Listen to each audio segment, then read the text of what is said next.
Doctor Asif Mahmud Shahan যিনি রাষ্ট্রপতি হন না কেন ফাংশন পরিবর্তন হবে কিনা বাংলাদেশে সেটা একটা বড় প্রশ্ন।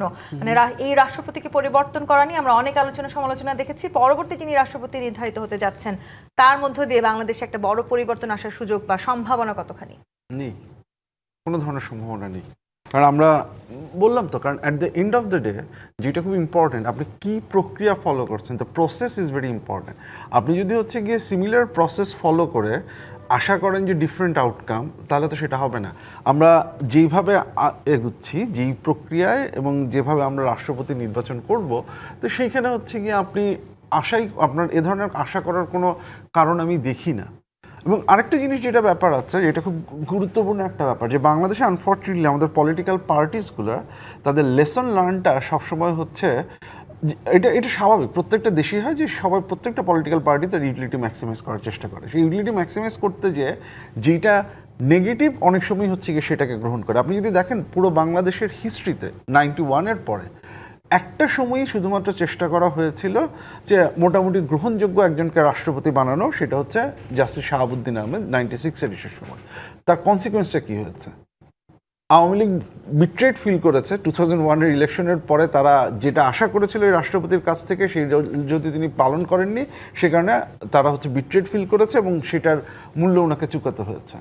বিএনপি যখন তারপরে বদরুদ্দোজা চৌধুরীকে তারা রাষ্ট্রপতি হিসেবে করলো, উনি যখন চেষ্টা করলেন, সেই চেষ্টার খেসারত আবার তাকে দিতে হলো, তাকেও হচ্ছে গিয়ে পদত্যাগের মধ্যে একটা ব্যাপারের মধ্য দিয়ে যেতে হলো। তাহলে এসেনশিয়ালি বাংলাদেশের পলিটিক্যাল পার্টিগুলোতে হিস্ট্রিক্যালি একটা মেসেজ সবসময় দিয়ে রেখেছে। নগদ নিয়ে এলো হার নামানা হার অফার।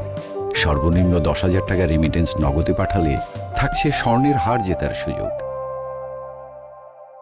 যে রাষ্ট্রপতি যদি দলীয় যে অ্যাক্টিভিটি সেটার বাইরে কোনো কিছু করেন, সেটাকে তারা গ্রহণ করবেন না। এখন আপনি যেটা বলছিলেন যে জুলাইয়ের পরে সেটার পরিবর্তন হবে কিনা, এগেইন পরিবর্তনটা তখন হতে পারে যখন আমি হচ্ছে গিয়ে যে প্রক্রিয়ায় রাষ্ট্রপতি নির্বাচিত হবে, রাষ্ট্রপতির যে রেসপন্সিবিলিটি থাকবে, সেই জায়গাগুলোতে আমি কোনো পরিবর্তন আনছি। যেহেতু বিএনপি নোট অফ ডিসেন্ট আছে এক্ষেত্রে, সেক্ষেত্রে আসলে এবারে নতুন রাষ্ট্রপতি নিয়োগের ক্ষেত্রে অন্যভাবে চিন্তা করার কোনো দিক দিয়ে কোনো সুযোগ কি আছে? কোনো দিকে দিয়ে কোনো সুযোগ তো নেই। প্রথম কথা হচ্ছে জুলাই সনদে এই যে রাষ্ট্রপতি নির্বাচনের যে প্রক্রিয়া, সেটাকে যদি আপনি চেঞ্জ করতে চান, তাহলে তো আপনাকে কনস্টিটিউশন চেঞ্জ করতে হবে।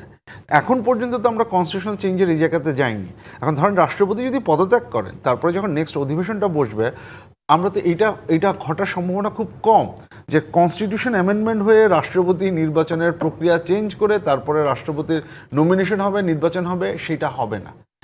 তাহলে কি করার আছে? এক্সিস্টিং যে প্রসেস আছে সেই প্রসেসে, অ্যান্ড এক্সিস্টিং প্রসেসে যদি যাই, আমি যেটা বললাম যে পলিটিক্যাল পার্টিগুলো যে লেসনটা লার্ন করেছে সেটা হচ্ছে দলীয় লোককেই দিতে হবে, তো সেইটা অনুসরণ করে তারা তাদের যে কার্যাবলী সেটাই করবেন। সো এই জায়গায়, এবং যখন সেটা হবে তখন আপনি আসলে তো হচ্ছে কি অন্য কিছু ধারাবাহিকতা থাকবে বলে আপনারা মনে করছেন?